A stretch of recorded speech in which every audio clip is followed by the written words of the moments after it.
जी अस्सलाम वालेकुम। कैफ और आज के लेक्चर का आगाज़ करते हैं। लेक्चर 29। आज के लेक्चर में प्रैक्टिस क्वेश्चन थे हमारे। 3 प्रैक्टिस क्वेश्चन थे चैप्टर 7 के और 3 क्वेश्चन थे चैप्टर 9 के। सही है। चैप्टर 7 रिलेट करता है परफॉर्मेंस ऑफ कॉन्ट्रैक्ट से और चैप्टर 9 रिलेट करता है डैमेजेस, ब्रीच ऑफ कॉन्ट्रैक्ट में जो डैमेजेस पे करने होते हैं उससे। एक लर्निंग ऑब्जेक्टिव तकरीबन 80% के करीब हमने कल के लेक्चर में स्टडी कर लिया था और उसकी बेस पे आपको होम असाइनमेंट भी दी गई थी। होम असाइनमेंट कितने स्टूडेंट्स ने किया? शाबाश। रिटन होम असाइनमेंट आपने नहीं की? होम असाइनमेंट आपने नहीं की मेरे भाई? होम असाइनमेंट क्यों नहीं की? चलिए लर्निंग ऑब्जेक्टिव को पहले कंप्लीट कर लेते हैं। लर्निंग ऑब्जेक्टिव को कंप्लीट कर लेते हैं। इजाज़त है जी? जी जी। असाइनमेंट को डिस्कस करना है अभी, बेफिक्र रहे। असाइनमेंट के सारे क्वेश्चन डिस्कस करेंगे अभी। देखिए मैं चाह रहा हूँ पहले थोड़ा सा लर्निंग ऑब्जेक्टिव है इसको निपटा लें, फिर इसके बाद हम असाइनमेंट क्वेश्चन की तरफ चलते हैं। ठीक है, इसकी एक क्विक रिवीजन भी कर लेते हैं हम। ब्रीच ऑफ कॉन्ट्रैक्ट क्या है हमने स्टडी किया था। जब एक पार्टी प्रॉमिसर ड्यू डेट पे चीजें, गुड या सर्विसेज प्रोवाइड ना करे, लेट डिलीवरी और नॉन डिलीवरी बाय प्रॉमिसर, ये होता है ब्रीच ऑफ कॉन्ट्रैक्ट। या refusal to accept goods by promisee, या not providing facilities by promisee, ये है ब्रीच ऑफ कॉन्ट्रैक्ट। इससे क्या पता चला? ब्रीच ऑफ कॉन्ट्रैक्ट प्रॉमिसर की तरफ से भी हो सकता है, प्रॉमिसी की तरफ से भी हो सकता है। ठीक है, प्रॉमिसर और प्रॉमिसी में कंफ्यूजन तो नहीं होती आपको? प्रॉमिसर किसको बोलते हैं? जिसने कोई काम करना, जिसकी जिम्मेदारी होगी काम करना है। और प्रॉमिसी कौन? जिसके लिए किया जाए। पैसे देने वाला कौन है? अगर पैसों प्रॉमिस दो होते हैं ना, एक चीजों वाला एक पैसों वाला।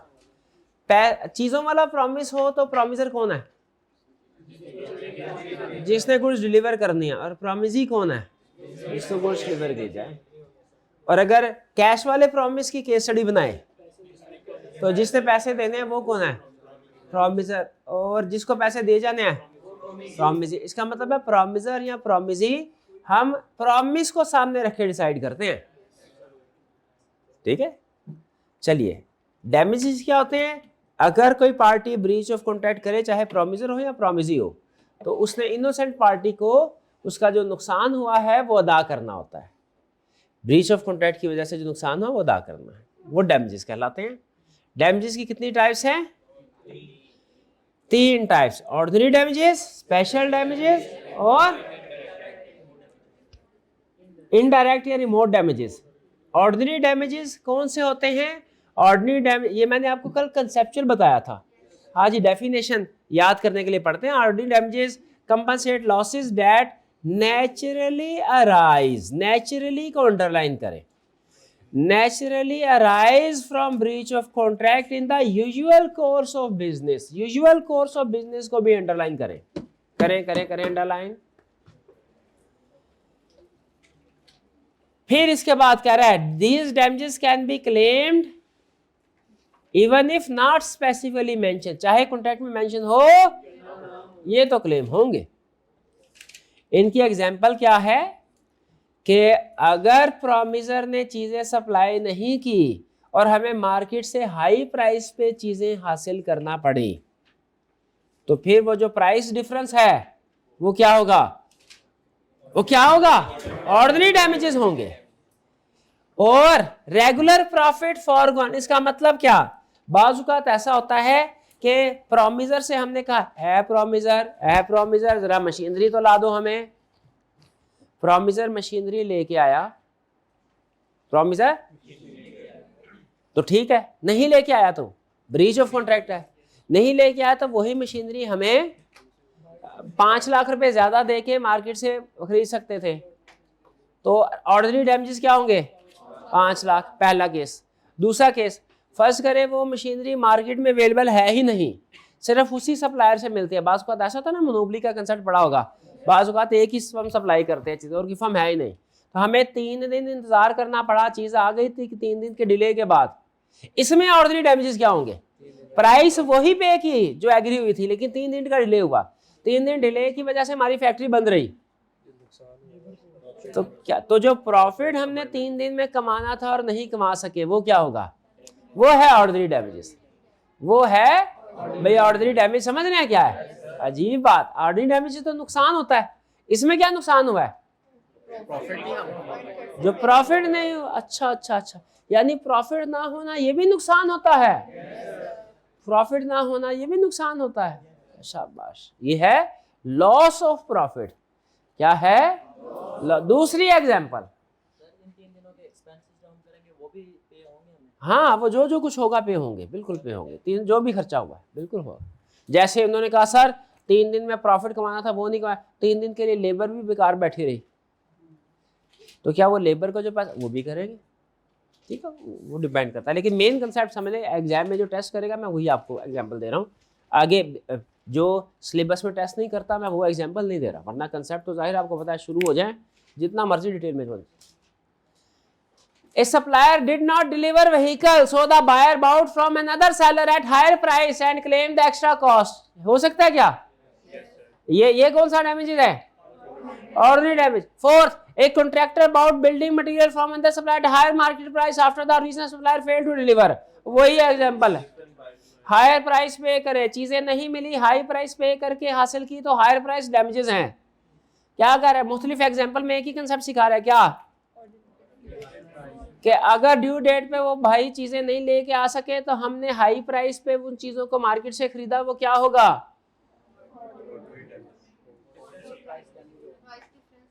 प्राइस डिफरेंस ऑर्डिनरी डैमेजेस है। एक्स्ट्रा कॉस्ट पे की ordinary damage. Distributor could not supply oven because manufacturer delayed production had to pay damages to the buyer. बिल्कुल, ये भी क्या हुआ?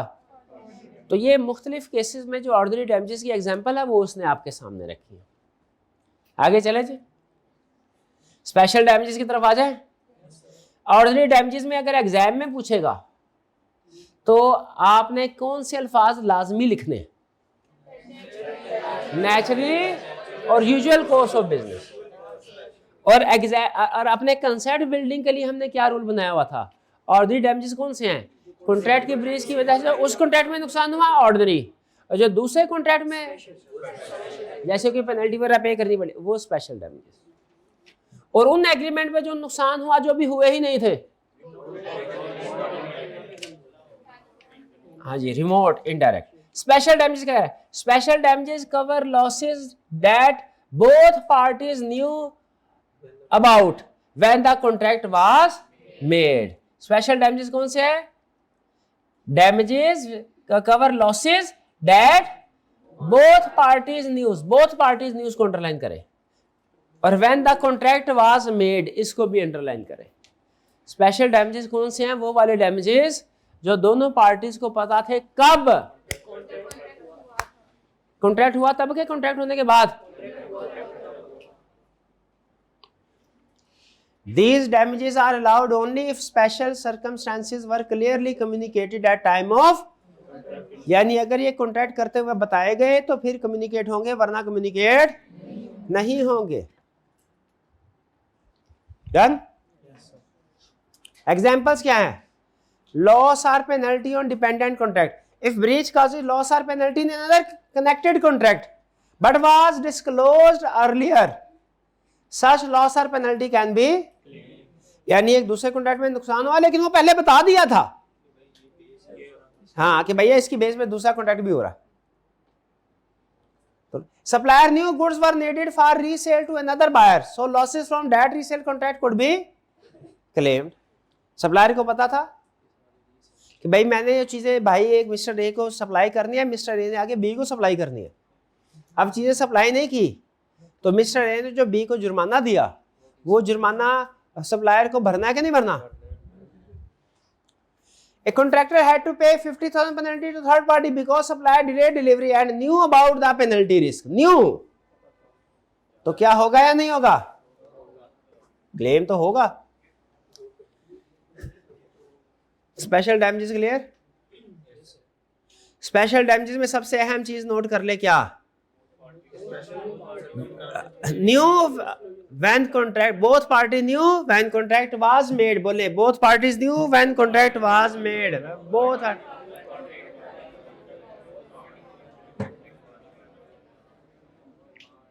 Remote damages are losses that are too indirect or unexpected,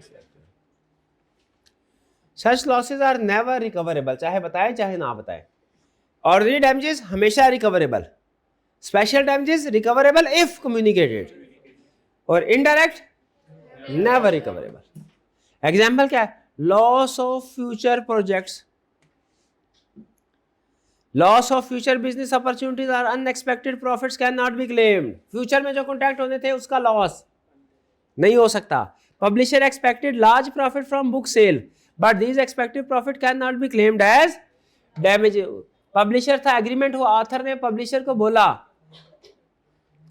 कि हम आपको ये इस दिन बुक दे देंगे। अब पब्लिशर का ख्याल था कि अब ये बुक जब ऐसे सेल होगी तो ये बहुत ज्यादा प्रॉफिट एक्सपेक्टेड होगा। ये एक्सपेक्टेड प्रॉफिट क्या है?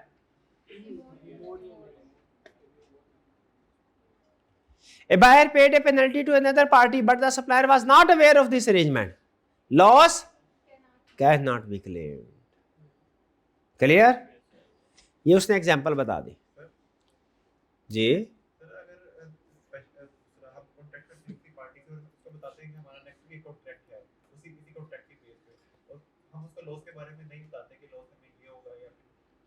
अगर हमने ये तो बताया पार्टी को कि भैया जो आप हमें माल सप्लाई करेंगे हमने आगे थर्ड पार्टी को बेचना है, लेकिन किस प्राइस में बेचना है या उसका लॉ नहीं बताया, ये बता दिया कि कॉन्ट्रैक्ट हुआ है, क्या फिर स्पेशल डैमेजेस क्लेम होंगे? यस। अमाउंट बताना जरूरी नहीं है, हाँ कॉन्ट्रैक्ट हुआ ये बताना जरूरी है। और नहीं तो बस कर दे भाई, अमाउंट भी बता दिया तो फिर वो क्लेम उतनी होगा जितनी रीजनेबल होगी। पहले डिस्कशन हो चुकी है और ये पहले डिस्कशन हुई नहीं है। वो प्रॉपर्टी की एग्जांपल आधा घंटा इसके ऊपर डिस्कशन किया, वो फिर उठा के ले आया उस पर। क्या पढ़ा था हमने? बता मेरा भाई, रिवाइज करा। कॉन्ट्रैक्ट के अंदर अगर अमाउंट स्पेसिफाइड हो कि in case of breach of contract ये अमाउंट पेबल होगी, इसको क्या कहते हैं कॉन्ट्रैक्ट एक्ट की जुबान में? पेनल्टी। पेनल्टी का रूल क्या है कि अगर कॉन्ट्रैक्ट में पेनल्टी की अमाउंट स्पेसिफाइड है, ब्रीच हुई तो पेनल्टी पे होगी या नहीं होगी? गलत। गलत। किस पे डिपेंड करता है? ये लर्निंग ऑब्जेक्टिव 2 में लिखा हुआ है। आइए स्पेशल डैमेजेस की तीनों टाइप्स पढ़ ली हमने, तो फिर लर्निंग ऑब्जेक्टिव 2 भी पढ़ लेते हैं। क्या कह रहा है? What is a penalty? Penalty is an amount stated in a contract, contract में अमाउंट मेंशन कर दी, that a party must pay if contract is breached. तो ये क्या होता है? पेनल्टी। कहते हैं ये अमाउंट बहुत ज्यादा होती है, एक्सेसिव या डिस्प्रोपोर्शनेट टू लाइकली लॉस होती है, यानी जितना नुकसान हो उससे कहीं ज्यादा अमाउंट जानबूझ के लिखवाई जाते हैं मुहम्मी तौर पे। किस लिए? ताकि एक डिस्करेजिंग फैक्टर हो, दूसरी पार्टी अलर्ट रहे, कॉन्ट्रैक्ट को ब्रीच करने के बारे में सोचे भी ना। ब्रीच करना तो ये अमाउंट, पेनल्टी की अमाउंट जानबूझ के बहुत ज्यादा, एक्चुअल लॉस से बहुत ज्यादा रखी जाती है। किस लिए? ताकि दूसरी पार्टी कॉन्ट्रैक्ट ब्रीच करना तो दूर की बात है, सोचे भी ना, ख्याल भी ना आए उसके दिमाग में। तो फिर गैस करें तो अदालत में जब ये केस जाता होगा तो अदालत क्या पेनल्टी की अमाउंट को अलाउ कर देती होगी कि एक्चुअल लॉस को अलाउ कर दी होगी? अदालत ने देखे क्या रूल बनाया कोर्ट ने, compensation if penalty stated, court में अवार्ड ओनली एक्चुअल लॉस और reasonable compensation to the agreed party, amount return in the contract only sets the maximum limit of liability not the exact amount payable. समझ आई बात की? कोई समझ नहीं आई बात की? Explain with the help of example. कहा भैया ऐसा करो कि आपने हमें प्रोजेक्टर ला के देना क्लास में इस्तेमाल के लिए, 5 तारीख को प्रोजेक्टर लेके आना, 1 लाख रुपया पर प्रोजेक्टर के लिहाज से 20 प्रोजेक्टर ले आओ। लेकिन अगर आप उस डेट के ऊपर प्रोजेक्टर नहीं लेके आए तो आप हमें 30 लाख रुपया पेनल्टी अदा करोगे। कॉन्ट्रैक्ट है 20 का, पेनल्टी किसी, क्या आपके घर में पेनल्टी जो है वो लॉस का एस्टिमेट है कि डिसप्रोपोर्शनेट है, एक्सेसिव है। अब इस सूरत में कोर्ट जब केस जाएगा कोर्ट में, तो बताइए कौन सी अमाउंट पेनल्टी के तौर पे पे होगी, एक्चुअल लॉस या के पेनल्टी। अब सुने दो केसेस, एक्चुअल पेनल्टी है 30 लाख, एक्चुअल लॉस है 2 लाख, कितनी अमाउंट पे होगी, penalty 30 lakh, actual loss 10 lakh, penalty 30 lakh, actual loss 22 lakh, penalty 30 lakh, actual loss 40 lakh, 30 lakh maximum amount. अब आप कहें सर जब एक्चुअल लॉस नीचे है फिर तो एक्चुअल लॉस क्लेम हो रहा है, तो असूल क्या है, penalty or actual loss whichever is lower. क्या असूल है, अगर पेनल्टी क्या होता है, पेनल्टी है कॉन्ट्रैक्ट के अंदर जो आपने अमाउंट मेंशन कर दी कि अगर किसी ने ब्रीच की तो ये पैसे अदा करने होंगे, ये है पेनल्टी। पेनल्टी की अमाउंट अमूमी तौर पे ज्यादा रखी जाती है ताकि दूसरी पार्टी सोचे भी ना ब्रीच का, लेकिन अगर हो जाए तो फिर डैमेजेस कितने होंगे क्लेम, एक्चुअल नहीं, actual or penalty whichever is lower. बोले ये आपने जुमला टेक्स्ट में नहीं पढ़ा हुआ, विच एवर इज लोअर, तो इधर क्यों नहीं आप मुंह से निकल रहा, ये बोलना फिर, penalty or actual loss whichever is lower, penalty or actual loss whichever is lower. शाबाश शाबाश, खूब उस्ताद का नाम रोशन होगा, शाबाश इस class. Actually or penalty, actual loss or penalty whichever is lower. तो ये बात समझ आए नहीं? अब बोले explain with the help of example, explain with the help of example. कोई समझ नहीं आई आपको? आगे, A contract states that in case of default of repayment, interest rate on loan will increase. भाईजान ने मेरे से उधार लिया, मैंने कहा भाई थोड़ी देर के लिए जरा इस्लामियात को हम, वैसे तो साइड पे नहीं रखना चाहिए कभी भी जिंदगी में, ये ना थोड़ी देर के लिए साइड पे रखा हो इस्लामियात को और उसी वक्त से मौत आ जाए हैं, बगैर इस्लाम के जा रहे हो हैं, वैसे नहीं, लेकिन समझाने के लिए फर्ज करे, जैसे होता है ना मैथ में, फर्ज किया, फर्ज करें हम सिर्फ अगर लॉ की बात करें, लॉ कहता है ये भाईजान मेरे से उधार लेने के लिए आए, मैंने कहा भैया तेरे को 50 लाख रुपया उधार दूंगा 10% रेट ऑफ इंटरेस्ट पे, किस सूद पे, 10% रेट ऑफ इंटरेस्ट पे तेरे को दूंगा। इन्हें कहा सर ठीक है, लेकिन मैंने लिख दिया आगे क्या, 3 चीजें। पहला पार्ट ए, मैंने लिख दिया भैया अगर तुमने डिफॉल्ट किया, ड्यू डेट पे लोन वापस नहीं किया ना, तो इंटरेस्ट रेट 10% की बजाय 50%, 50% हो जाएगा पर एनम। अब ये देखिए इतना ज्यादा, अब हैरान हो कि सर इतना ज्यादा, हैरान हो इतना ज्यादा इंटरेस्ट, ये क्या है, ये पेनल्टी है, ये क्या है, ये पेनल्टी है। अब अगर ये ब्रीच हुआ तो क्या मुझे 50% रेट ऑफ इंटरेस्ट मिलेगा, नहीं मिलेगा। लॉ कोड क्या कहता है, विच एवरेज लोअर, यानी 10% के हिसाब से मिलेगा, क्यों पेनल्टी है। बात समझ आ गई? ओके, दूसरी एग्जांपल, ये भाई लोन लेने के लिए आए, मैंने कहा अच्छा भैया बैंक को लोन दूंगा, सूद पे 10% के हिसाब से सूद पे तेरे को लोन दूंगा, लेकिन शर्त है क्या, अगर तूने ब्रीच किया तो 50 लाख, रेट ऑफ इंटरेस्ट 10% ही रहेगा, लेकिन पैसे तुम 50 लाख की बजाय डबल 1 करोड़ दोगे। बोलो मंजूर है कि नहीं? इसको पैसों की जरूरत थी है? इसने कहा सर मंजूर है। अब बताइए डिफॉल्ट किया, इसने पैसे नहीं दिए, अब कितने पैसे, 50 लाख देगा, 1 करोड़, और जो थोड़ा सा डिले की वजह से इंटरेस्ट है थोड़ा सा वो देगा। क्यों 1 करोड़ क्यों नहीं देगा? पेनल्टी लिखा हुआ था कि अगर डिफॉल्ट किया तो डबल पैसे वापस करेगा, वो पेनल्टी है, एक्चुअल लॉस और penalty whichever is lower.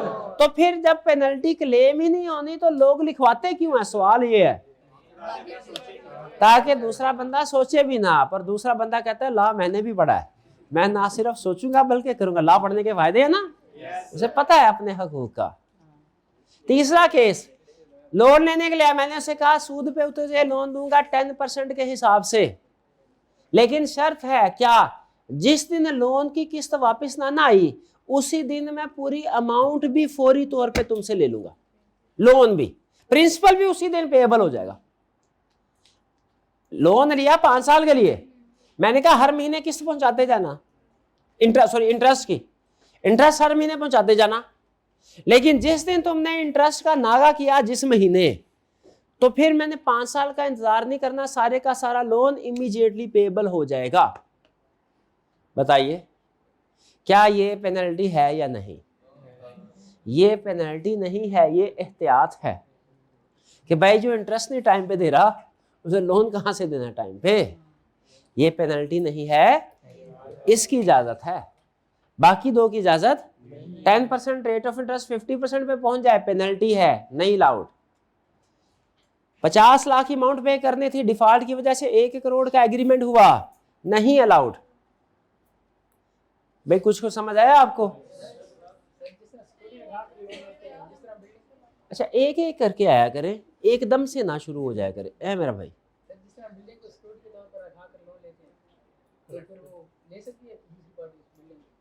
Security के तौर पे एसेट रखवाए और लोन लिया और फिर बाद में वापस नहीं किया, क्या बैंक उस सिक्योरिटी को बेच सकता है?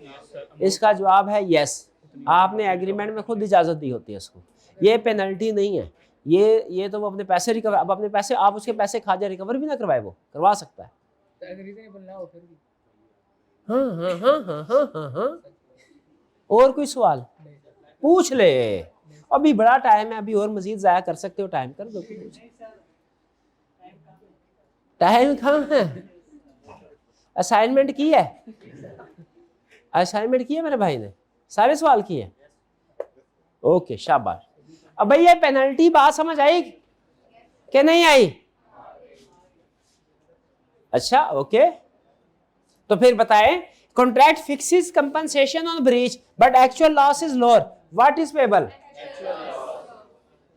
और यहां पे हायर होता तो actual loss is higher, penalty. शाबाश।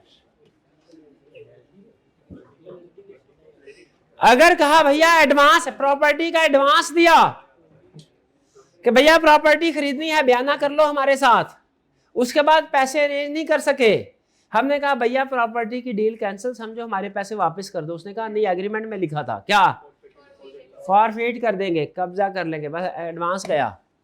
क्या कोर्ट इसकी इजाजत देगा? कोर्ट कहेगा ये पेनल्टी है।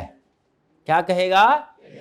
वो कहेगा नहीं, जो तुम्हारा थोड़ा वो नुकसान हुआ है साबित करके वो ले लो, एडवांस पूरा हम तुम्हें जब्त नहीं करने देंगे। कॉन्ट्रैक्ट एक्ट ये कहता है, प्रॉपर्टी एक्ट कुछ और कहता होगा, वो वकील बताएगा। कॉन्ट्रैक्ट एक्ट क्या कहता है? ये जो बयाना जब्त कर लेना, ये क्या होता है? पेनल्टी। अगर तो उस अरसे में कोई ग्राहक आया था जो आपको ज्यादा पैसे दे रहा था, फिर तो आप उतने पैसे जो नुकसान समझा जाएगा वो आप रख ले अपने पास, वो साबित करना पड़ेगा कौन है। लेकिन अगर कोई ग्राहक नहीं आया, फिर आपको पैसे वापस करने पड़े। कुछ समझ आई पेनल्टी की? कोई समझ नहीं आई? अच्छा, एंटीसिपेटरी ब्रीच का पता है क्या होता है? क्या होता है?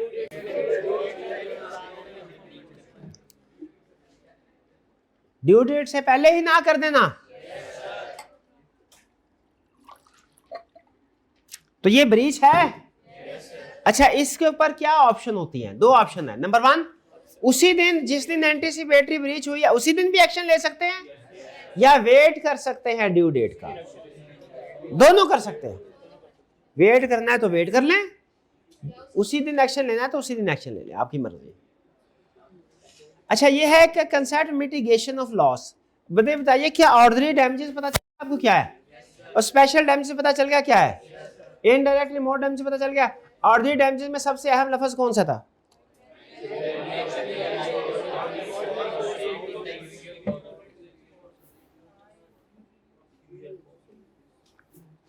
दूसरा। स्पेशल डैमेजेस में सबसे अहम लफ्ज कौन सा था?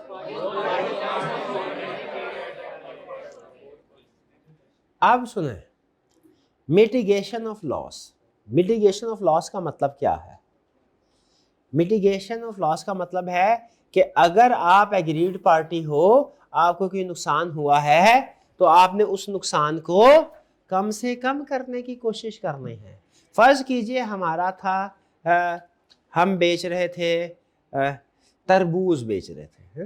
इंडिया में आजकल केस है ना, तरबूज खाने से 4 बंदे मरे। हाँ, तरबूज बेच रहे थे, तरबूज खराब था, ये भाई तरबूज खा के हो गए बीमार। सेल परचेज का एग्रीमेंट हुआ था। अब देखें, एग्रीमेंट हुआ था सही तरबूज देने का, हमने उसे क्या किया, खराब तरबूज दे दिया, ये हो गए बीमार। अब इनको पता है कि ब्रीच ऑफ कॉन्ट्रैक्ट हुआ है, सही चीज की बजाय खराब चीज दे दिया। तो अब इसकी वजह से अब क्या ये बीमार जो हुए हैं, इस पे जो भी अखराजात होंगे, क्या वो डायरेक्ट कॉन्सिक्वेंस है ब्रीच ऑफ कॉन्ट्रैक्ट का? क्या वो ब्रीच ऑफ कॉन्ट्रैक्ट की वजह से हुआ है? क्या उसके ऊपर डैमेजेस पे होंगे? होंगे। अच्छा, ये भाईजान सरकारी अस्पताल में जाके 200 रुपये में दवाई समेत सारा इलाज करवा सकते हैं। कहने लगे नहीं, आज मेरी ख्वाहिश पूरी हुई, लाहौर का सबसे महंगा हॉस्पिटल जो है प्राइवेट, वहां पे जाके एडमिट होऊंगा 3 दिन के लिए, इलाज वहां पे करवाऊंगा, घर भी नहीं जाऊंगा। बिल बन गया 5.5 लाख। वो जो 200 रुपये में इलाज हो सकता था, नुस्खा, तशखीस, इलाज सारा मिल 200 कितने में करवाया? 5.5 में करवाया। उस बीमारी का इलाज है जो कि ब्रीच ऑफ कॉन्ट्रैक्ट की वजह से हुई थी, लेकिन एक्स्ट्रा वेरी एक्सपेंसिव। बताइए क्या अमाउंट पे होगी? 200 या 5.5 लाख?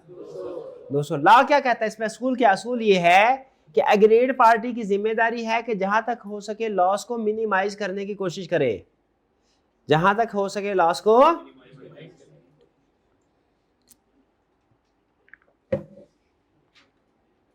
मिनिमाइज करने की कोशिश करे। ठीक है जी। ये भाईजान थे, कहने लगे कि मुझे न्यू ईयर नाइट पे पटाखे चलाने हैं, ज़रा ऐसा कीजिए कि मुझे एक ब्रीफ केस में पटाखे भर के दे दीजिए, लेकिन पैकिंग अच्छे तरीके से कीजिएगा, थोड़ा फासले पे रखिएगा, ये ना हो कि हीट अप होने की वजह से रास्ते में ही उधर न्यू ईयर हो जाए। हमने कहा ठीक है। पैकिंग करते हुए एहतियात नहीं की, पैकिंग करते हुए एहतियात नहीं की और पटाखे इनको पैक करके दे दिए। इन्होंने घर में ले जाके रख लिए, हॉस्टल में घर में ले जाके रख लिए कि चले 2 दिन बाद हैप्पी न्यू ईयर पे चलाएंगे। अब चूंकि गर्मियां थी, गर्मियां नहीं सर्दियां थी, दिसंबर में सर्दियां थी, लेकिन हॉस्टल के अंदर 8-10 स्टूडेंट, आपको पता है हॉस्टल का हाल यही है, तो हीट अप होने की वजह से पटाखे चलना शुरू हो गए। अच्छा, अब ये चाहे तो पानी शानी डाल के उसके ऊपर पटाखों को बुझा सकते हैं। दूसरे लोग बचाने लगे, इसने रोक दिया, इसने कहा आग लगने दो। लगती है आग? क्यों भाई? ये तो ब्रीच ऑफ कॉन्ट्रैक्ट की वजह से हुआ। हमने कहा था प्रोडक्ट को इस तरीके से संभल करना है, ना गलत तरीके से संभल किया। ब्रीच ऑफ कॉन्ट्रैक्ट है तो जो भी डैमेजेस होगा हम क्लेम कर सकते हैं, और लगने दो आग जितनी लगती है। वो कमरा जला, हॉस्टल जला सारा, वार्डन ने खुद बड़ी मुश्किल जान बचाई। अब बताइए, क्या ये जितना हॉस्टल का नुकसान हुआ, क्या उसने जिसने सही पैकिंग नहीं की थी पे करेगा? क्यों नहीं करेगा? उसकी गलत पैकिंग की वजह से नुकसान हुआ, क्योंकि एग्रीड पार्टी डैमेजेस मिनिमाइज कर सकती थी लेकिन नहीं किए। तो लॉ क्या कहता है कि हम ये वाले डैमेजेस पे बताए। आपके ख्याल में लॉ का ये रूल सही है या गलत है? पक्की बात है। चलिए आइए पढ़ के देखते हैं, कोई समझ नहीं हमें क्या कह रहा है, दोबारा से देखते हैं। Aggrieved party must take reasonable steps to reduce the loss. क्या? Aggrieved party must take reasonable steps to reduce losses that could have been avoided with reasonable effort cannot be claimed as damages। फिर से पढ़े, क्या कह रहा है? वो losses जिनसे बचा जा सकता था। मैं याद आ गया, फर्म में गाड़ी देते हैं, क्वालिफाई करते हैं हम फर्म में, तो उसको गाड़ी मिलती है फौरी, तो उसकी इंश्योरेंस होती है। तो इंश्योरेंस में क्या होता है, कभी जाए ना हल्की सी लग जाए कहीं पे, तो बाज़ औक़ात कुछ लोग क्या करते हैं, हल्की सी लग गई, ओके, पीछे रिवर्स किया, ठा दोबारा। क्यों भाई? पहले जो 1000 का खर्चा था अब 3500 का हो गया, लेकिन हमें कोई टेंशन नहीं। क्यों? इंश्योरेंस हो गया है। 1000 का भी उन्होंने बर्दाश्त करना है, 3500 का भी उन्होंने बर्दाश्त करना है। बताइए क्या ये सही एक्ट है? गलत है। इंश्योरेंस वालों को पता चल जाए कि ये जानबूझ के दूसरी टक्कर मारी है, तो बताइए वो 1000 के रिपेयर करवाएंगे कि 3500 की? 1000 की। क्योंकि जो लॉसेस बचा जा सकता था उनसे अगर आप नहीं बचते तो वो क्या है, क्लेम नहीं होंगे, नहीं होंगे। एग्जाम्पल क्या है, contractor could by material from the market but did nothing and claimed full profit loss which is not allowed. 1 lakh की चीजें इनसे खरीद के 1.5 लाख की इनको बेचनी थी, इन्होंने ड्यू डेट पे चीजें डिलीवर नहीं की। अच्छा, मार्केट में 1 लाख रुपए में दूसरा सप्लायर भी वही चीज बेच रहा था, हमने दूसरे सप्लायर से चीज खरीद के डिलीवर करने के बजाय क्या कहा, होने दो ब्रीच, होने दो, जो 50,000 का नुकसान होगा इसके ऊपर वो हम क्लेम कर लेंगे क्योंकि इस पार्टी ने ब्रीच किया है। अब हालांकि नुकसान हुआ है उस पार्टी के ब्रीच ऑफ कॉन्ट्रैक्ट की वजह से कि हमने वो सामान आगे डिलीवर नहीं किया, लेकिन क्या ये 50,000 क्लेम होगा? क्यों? क्योंकि इससे बड़ी आसानी से बचा जा सकता था। ए ने डिलीवर नहीं की चीजें तो बी ने तो डिलीवर कर सकता था, बी से चीजें खरीद के सी को डिलीवर कर देते। तो जो जानबूझ के आपने नुकसान को बढ़ाया वो नुकसान क्लेम नहीं होगा। असूल समझना, मिटिगेट करना है लॉस को, क्या करना है, डैमेजेस मिटिगेट मतलब रिड्यूस करना है। ओके,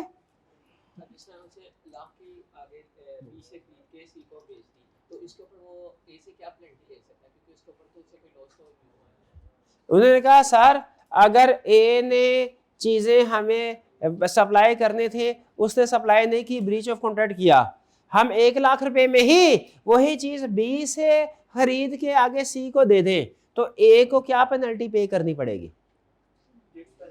कुछ भी नहीं। क्यों नहीं? पेनल्टी कब पे होती? देखे, मकसद समझे, पेनल्टी का बुनियादी मकसद समझे।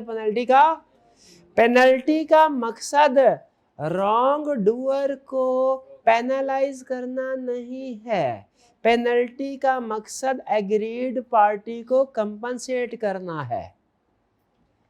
भाई समझे, पेनल्टी का मकसद क्या है? रॉन्ग डूअर को पेनलाइज करना नहीं है, क्या है? एग्रीड पार्टी को। दोस्त के साथ कहीं जा रहे थे, गाड़ी आई, टक्कर मार दिया, दोस्त जख्मी हो गया उधर। आपके पास दो में से एक ऑप्शन है, या तो गाड़ी वाले को पकड़ के उसकी ठुकाई कर सकते हैं या दोस्त को अस्पताल में ले जाके उसकी जान बचा सकते हैं। क्या करेंगे?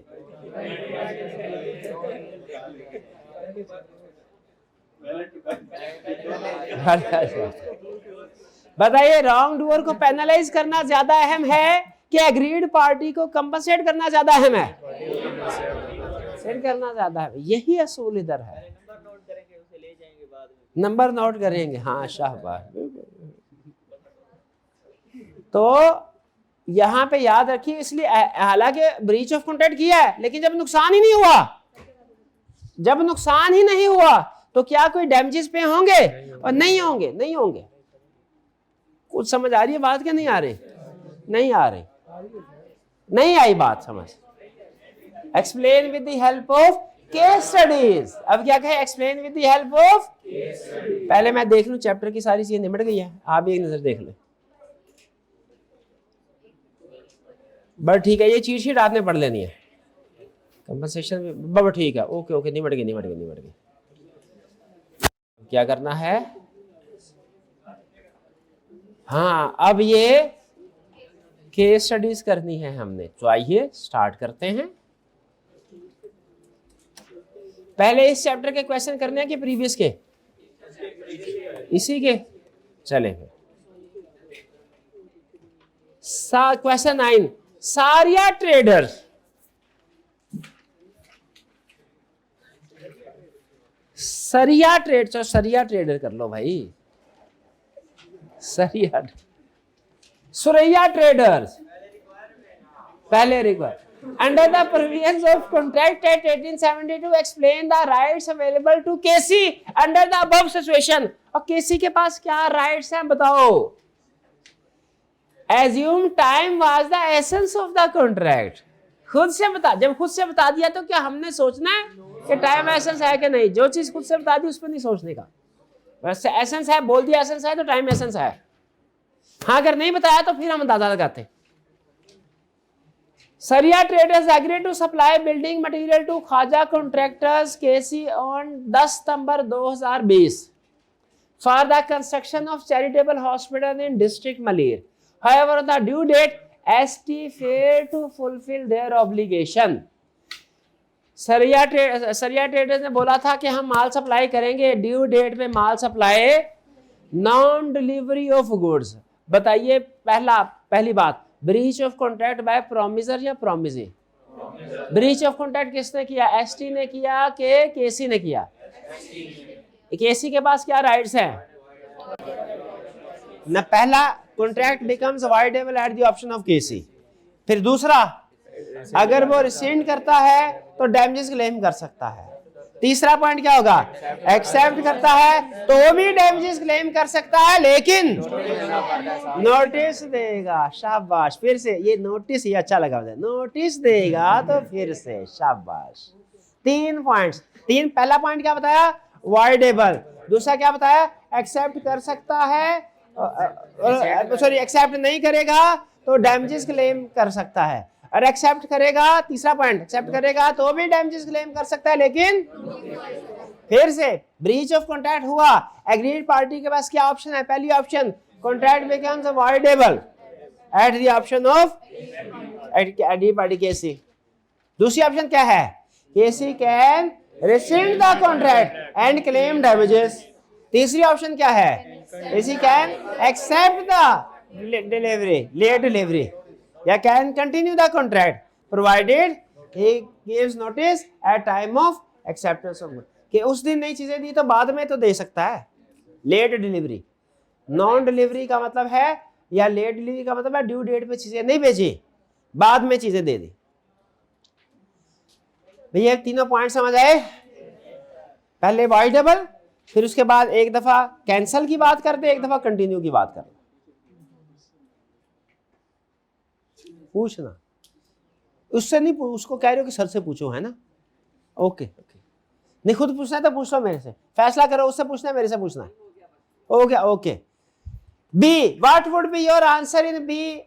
इन B above, in A above? B ने कह दिया, बी ऐसे थोड़ी होता है।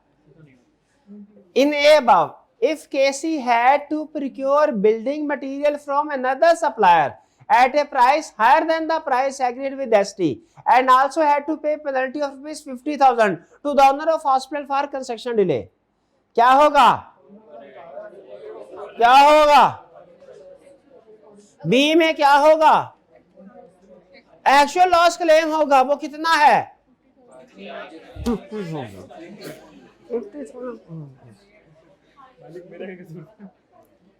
एक्चुअल लॉस क्या होगा यहाँ?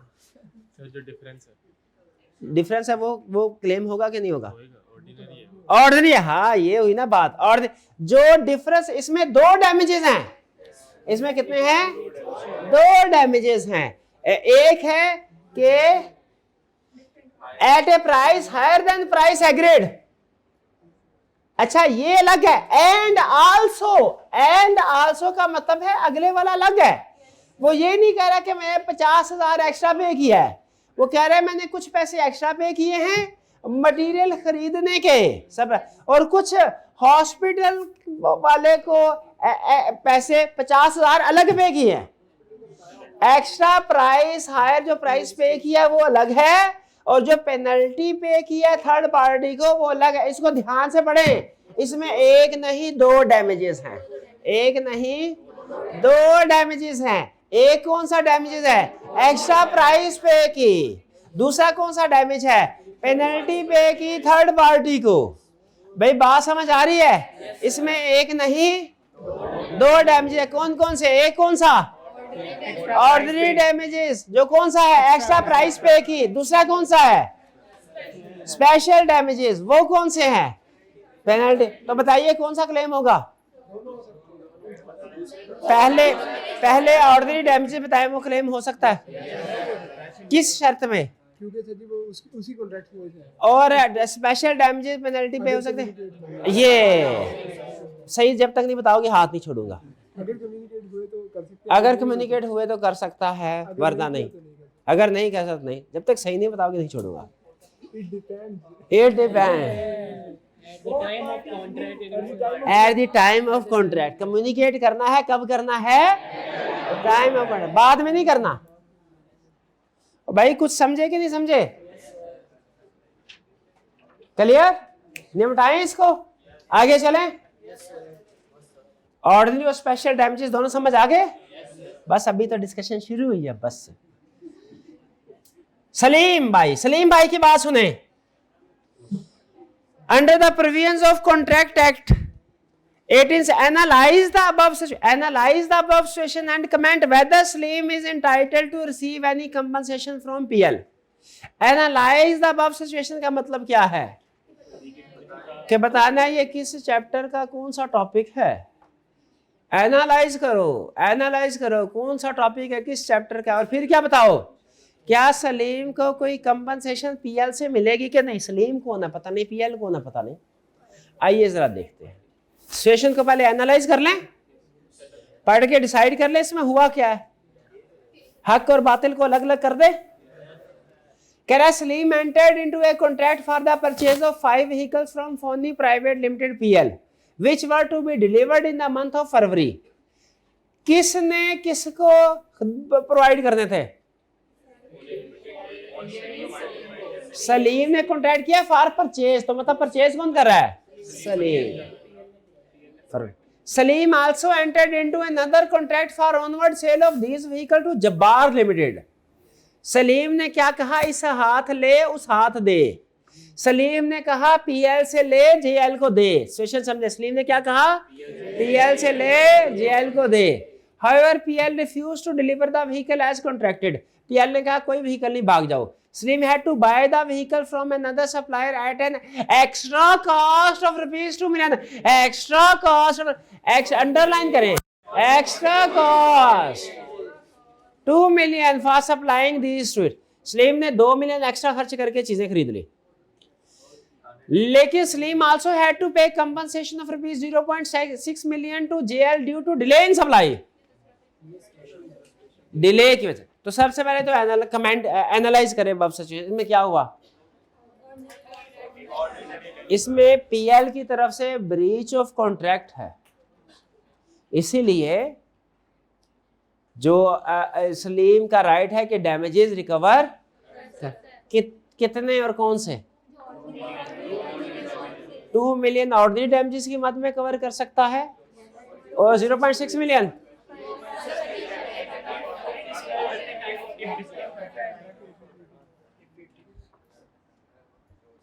वो जो बहन जी सो रही हैं उनके आगे जो बहन जी कोई ज़रूरी काम कर रही हैं मोबाइल पे, उनके साथ वाली जो बहन जी पूरी तवज्जो के साथ लेक्चर सुन रही हैं, उनसे मेरा सवाल है क्या कि 0.6 मिलियन जो है क्या ये सलीम डैमेजेस क्लेम कर सकता है?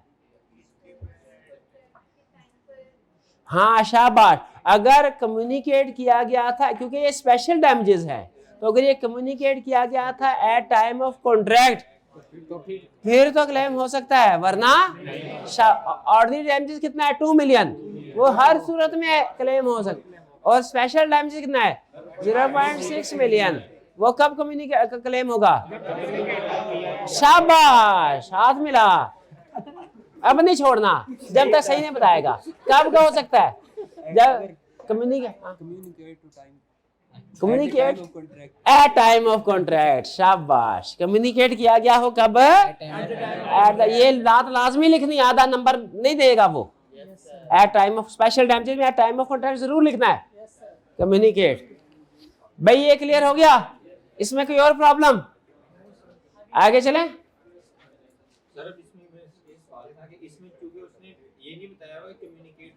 हाँ, इसमें ये नहीं बताया कम्युनिकेट हुआ, तो क्या करें?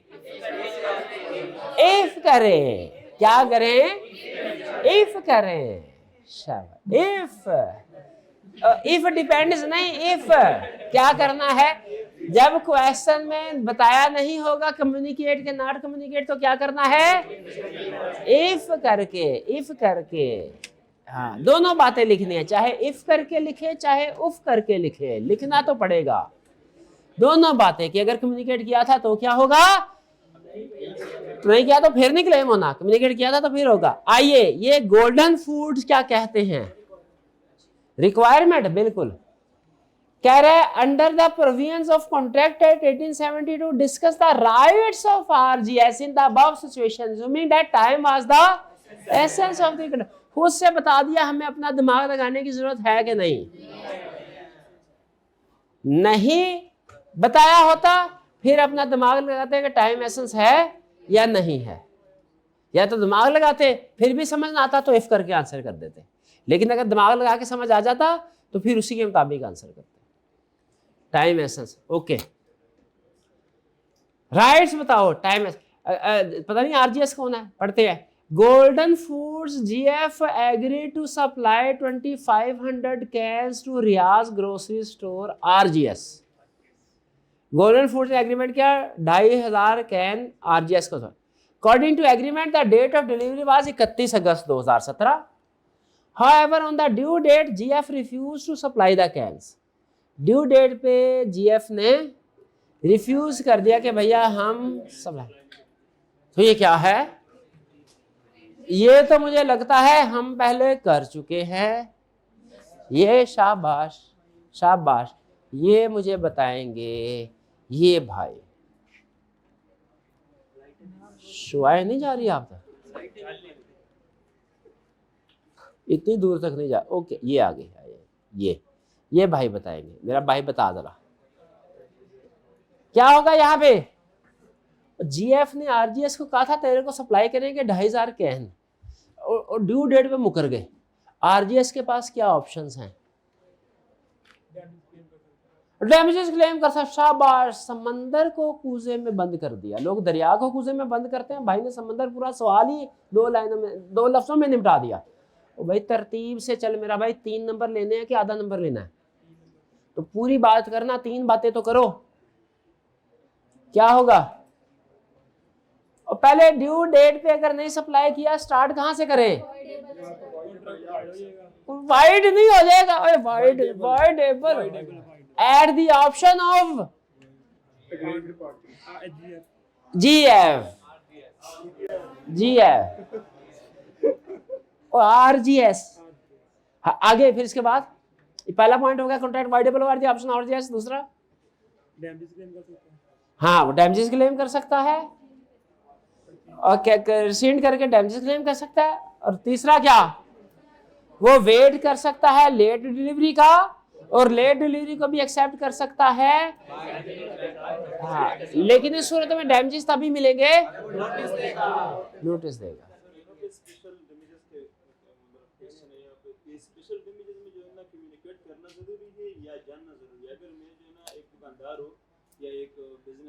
कम्युनिकेट करना जरूरी है।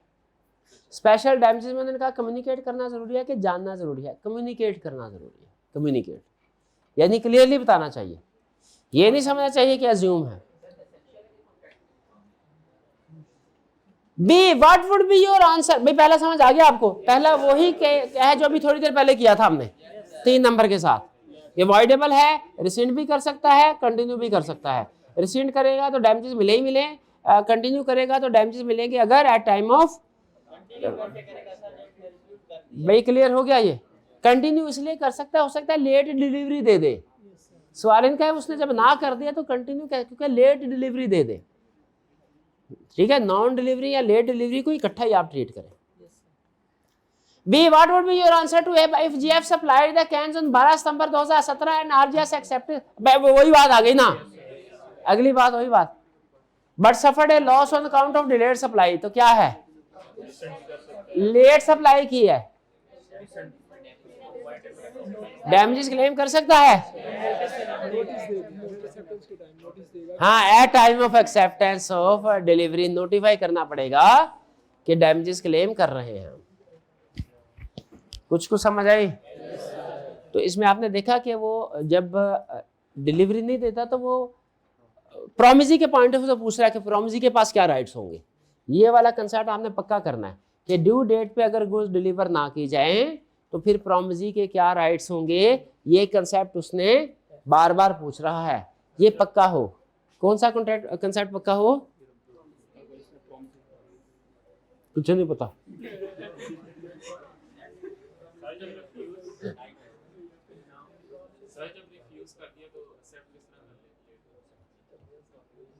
रिफ्यूज कर दिया है, ये इसमें पूछ रहे हैं कि इसमें पूछ रहे हैं? ठीक है, ऊपर वाले में आप फिर सिर्फ इतना ही लिख दे क्या कि चूंकि ड्यू डेट के ऊपर वो नहीं है तो कॉन्ट्रैक्ट वाइडेबल है, ठीक है। वो इसको वाइडेबल है, तो वाइडेबल का मतलब क्या होता है? रिसेंट में कर सकता है, ठीक है। आप कह रहे हैं कि इसमें सिर्फ कैंसिल की बात करें, कंटिन्यू की बात ना करें, तो ठीक है ऐसे कर ले। लेकिन समटाइम पार्टी ड्यू डेट पे जब चेक डिलीवर नहीं करती तो वो लेट डिलीवर कर देती है। ये बात है हारिस, बिलाल और साद की जॉइंटली एग्री। अच्छा, इस क्वेश्चन में एक प्रॉब्लम है, कोई मुझे नहीं पता वो कौन सी, लेकिन एक है इसमें आई या किसी और में आई, अभी आएगा तब मैं बता देता हूँ। आप मैच कर लीजिएगा कि क्या सोल्यूशन मैच करता है कि नहीं। स्टार्ट करें जी question. Under the contract act 1872 discuss the rights and liabilities of Haris against Bilal, Saad and Fahad. Also discuss whether Haris is entitled to recover 15 million from Daniyal. Start करें। ये कोई पेमेंट का मसला लग रहा है।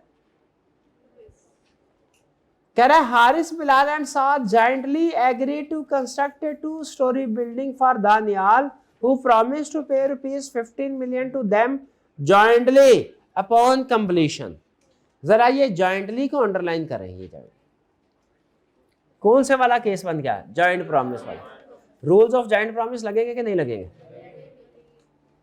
During construction Haris, Bilal and Saad jointly purchase construction material from Sion traders and promised to pay ₹9 million within 1 year।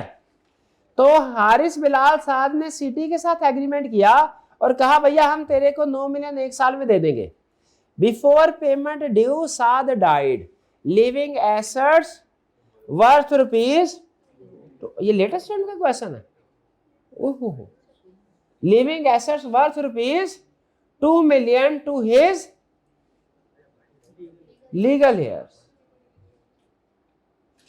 Fahad, after completion of building, CT demanded full payment from Haris, who paid the entire amount of ₹9 million। Danial later refused to pay ₹15 million and Haris on his own filed a suit against him। बहुत ही गलत काम किया उसने। Paper question में क्या किया भला, आपको समझ में नहीं आई होगी। इस क्वेश्चन के अंदर 2 कॉन्ट्रैक्ट हैं। एक कॉन्ट्रैक्ट हारिस, बिलाल और साद ने किया है दानियाल के साथ, जिसमें दानियाल ने पैसे इनको देने हैं।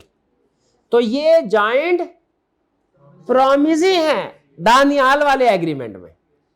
और फिर इन तीनों ने पैसे देने हैं सिटी को, जिसमें ये जॉइंट प्रॉमिसर है। अब होना ये चाहिए था भाई, एक कॉन्ट्रैक्ट जो दानियाल वाला उसकी सारी स्टोरी इस पैराग्राफ में लिख देता भैया, और सिटी वाला सारी स्टोरी इसमें लिख देता। हम क्लियरली अलग अलग इंफॉर्मेशन होती आंसर कर देते। उसने क्या किया है? खिचड़ी पका दी है, खिचड़ी पका दी है। कंसेप्ट की बजाय वो आपकी कोई मेमोरी टेस्ट कर रहा है, कोई और ही चीज टेस्ट कर रहा है। अल्लाह जाने क्या कर रहा है और क्यों कर रहा है ये भी नहीं पता। लेकिन थोड़ा सा आप अगर देखें तो सिचुएशन आपको पता चल गई। 2 एग्रीमेंट हुए हैं, इन 3 लोगों ने 2 एग्रीमेंट, एक एग्रीमेंट किया है दानियाल के साथ, एक किया सिटी के साथ। दानियाल से पैसे वसूल करने हैं, सिटी को पैसे देने हैं। लेकिन इसमें ट्विस्ट क्या है कहानी में भला, कि साद की डेथ हो गई। Requirement under the contract at 80 discuss the rights and liabilities of Haris against Bilal, Saad and Fahad. Also discuss whether Haris is entitled to recover 15 million from दानिया। तो हारिस के क्या भाई हारिस के क्या राइट्स हैं? बिलाल, साद और फहद। बिलाल किधर? हारिस, बिलाल, फहद किधर है?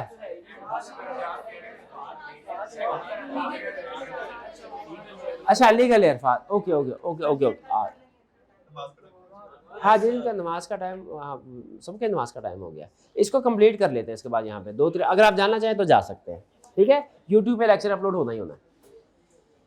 Discuss the rights and liabilities of Haris against. अब हारिस के क्या राइट्स हैं और क्या लायबिलिटीज हैं? हारिस ने क्या किया था? हारिस ने 9 मिलियन सीटी को पे कर दिया था। जॉइंट प्रोमिसर में से एक ने पे कर दिया सारा, तो वो क्या रिकवर करवा सकता है? बाकियों से रिकवरी करवा सकता है। हर एक का 3-3 मिलियन था, तो वो कितना रिकवर करवाएगा? 3 मिलियन फहद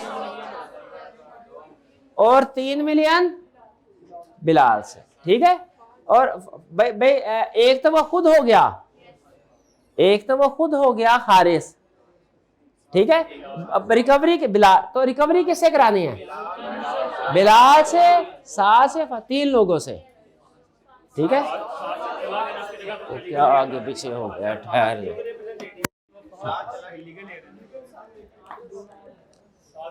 वो टेबल याद है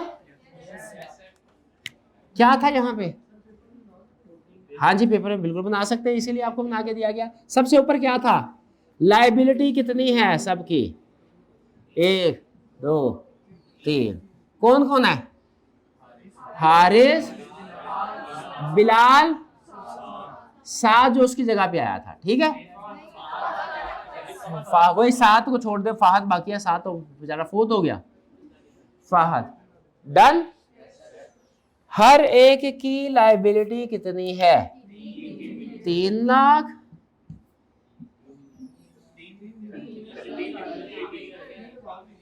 तीन million, okay. 3 million, 3 million, 3 million, भाई डन। अब कितनी अमाउंट जो है वो पे की? पेमेंट किसने की? ये नेगेटिव में आएगी ना? हारिस ने सारी पेमेंट की? 9 मिलियन।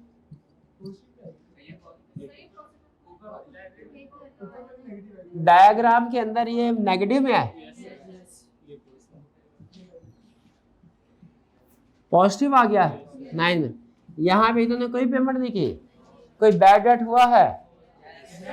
बैड डेट कितने का हुआ है? बैड डेट पॉजिटिव था नेगेटिव था? फॉर्मेट में नेगेटिव। ये बिलाल है, ये बिलाल फहद था। फहद का 1 मिलियन ये हो गया बैड डेट, बैड डेट हो गया। और वो बैड डेट कितने में डिवाइड होगा? 5 लाख। 5 लाख ये, 5 लाख ये, डन। अब रिमेनिंग शेयर कितना बन गया? और तो कोई इसमें पॉइंट नहीं है ना? हाँ, तो अब रिफंडेबल और पेएबल कितना बनेगा? इसका कितना बनेगा? 2 मिलियन। इसका कितना बनेगा? 3.5 मिलियन नेगेटिव। और इसका कितना होगा? 9 पॉजिटिव कितना आया? 55। इसका मतलब क्या हुआ? नेट सिचुएशन क्या बनी?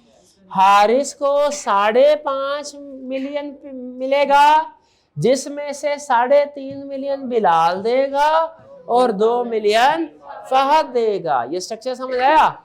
ये इसी तरह की कॉम्प्लेक्स सिचुएशन के लिए स्ट्रक्चर बनाया था, ताकि आपकी अमाउंट, ये कैलकुलेशन सही है कि गलत, ये कैसे पता चलेगा? लेफ्ट हैंड साइड ये यानी जो प्लस माइनस है इक्वल आएंगे, 0 आएगा नेट आंसर। ये कैलकुलेशन देखे समझ आई? ओरिजिनली सब ने 3-3 मिलियन, 3 जॉइंट प्रोमिसर थे, सब ने 3-3 मिलियन पे करना था, लेकिन हारिस ने 9 मिलियन पे कर दिया। एक जॉइंट प्रोमिसर से फुल पैसे ले सकते हैं? बिल्कुल ले सकते हैं, 9 मिलियन पे कर। लेकिन फिर उसके बाद जॉइंट प्रोमिसर क्या करेगा? दूसरों से रिकवरी करेगा। रिकवरी अब कितनी करनी है इसने? 3-3 लाख। एलोकेशन जाहिर हुई है, लेकिन इसमें एक ट्विस्ट हो रहा है। क्या? 1 मिलियन बैड डेट हो गया। क्यों? क्योंकि उसकी डेथ हो गई और लीगल रिप्रेजेंटेटिव को 2 मिलियन मिला। 5.5 इसको पैसे मिलने हैं। हाँ जी, यानी इन्होंने, इसने 3.5 लाख देना है किसको? इसको। इसने 2 मिलियन देना है, 3.5 मिलियन देना है इसको। इसने 2 मिलियन देना है किसको? इसको। और इसने 5.5 मिलियन लेना है किससे? ये आपका डेबिट क्रेडिट बराबर हुआ है। कुछ समझ आई साइंस की? Under discuss the rights and liabilities of Haris against Bilal, Saad and तो क्या इसके हारिस के क्या राइट्स हैं? हाँ जी भाई वही वो उसका राइट मिल गया ना, ट्रांसफर हो गया, लीगल रिप्रेजेंटेटिव को हो गया ना ट्रांसफर। तो ये वाला मुझे बताइए पार्ट क्लियर हो गया। इसमें उसने क्या बताया, हारिस ने 9 मिलियन पे किया था, उसकी राइट्स क्या है कि जो एक्सेस अमाउंट पे की है उसने वो रिकवर करवा ले। किससे? बिलाल से। और किससे? साद के लीगल रिप्रेजेंटेटिव फहद से। Okay next, also discuss whether Haris is entitled to recover 15 million from Daniyal. क्या हारिस दानियाल से 15 मिलियन रिकवर करवा सकता है?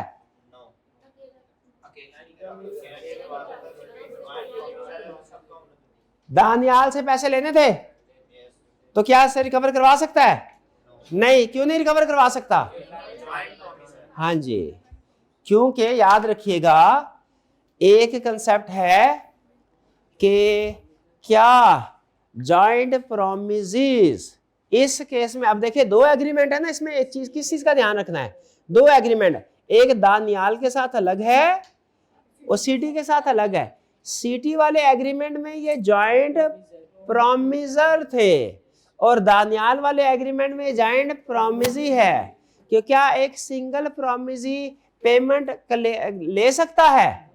नहीं। क्या करना पड़ेगा? साथ मिलाना पड़ेगा।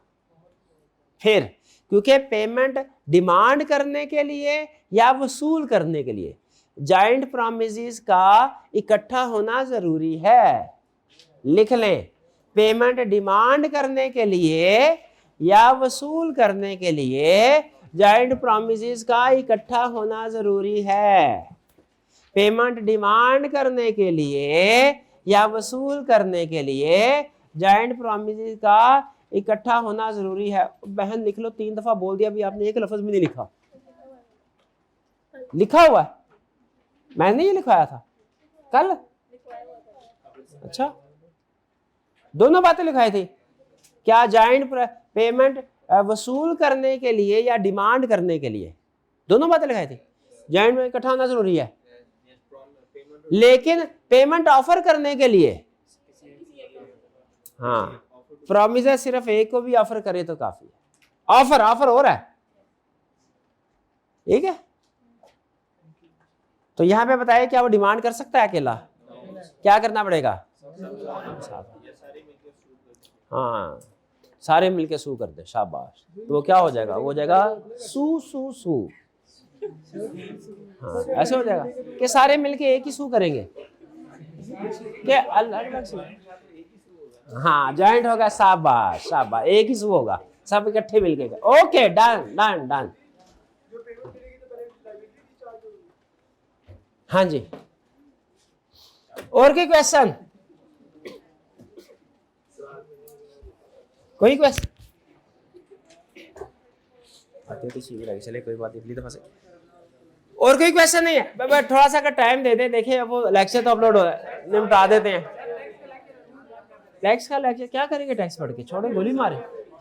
टैक्स बस एक ही सूल होता है, क्या भाई? जितना टैक्स मांगा उतना देने का, बस। ओके ओके ओके, मजाक कर रहा हूँ। टैक्स वाले टीचर को ना कह दीजिएगा ये बात। चलिए, ये काफी, बाकी इंशाल्लाह फिर नेक्स्ट लेक्चर में डिस्कस करेंगे, ठीक है। असाइनमेंट जरूर कीजिएगा। आज का लेक्चर यहाँ खत्म करते हैं हम। अल्लाह हाफिज।